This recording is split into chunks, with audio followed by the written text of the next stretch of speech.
Marrë nga komën, i degeneruar. Ka mbërritur në kinemat shqiptare filmi Farmakon, një realizim i regjisorit të ri Joni Shanaj.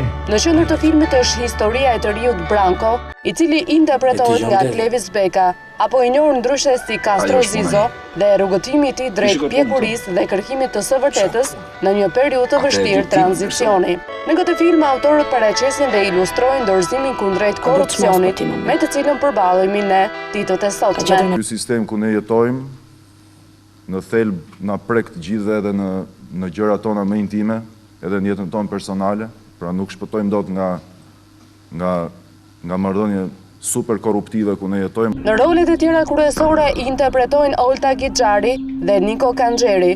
Farmakon gjithashtu prek dhe vendos në fokus një konflikt të hapur brezash mes të atit dhe të birit. Unë jam i ides, po mendoj edhe Joni që nëse diçka autoktone të Shqipërisë apo shqiptarisë që ne kemi, le ta zbatojmë dhe mos huazojmë nga kinema hollywoodiane. Një gjë që më bëri përshtypje kur mora skenarin ishte që ky është mjek. E shohin marrëdhënie me godinat, me apartamentet, me vilat. Për të parë unë kuptova që vërtet në film je në thonjza lodër e regjisorit. Filmi Farmakon do të shfaqet për publikun e gjerë në kinema në datë 12 prill.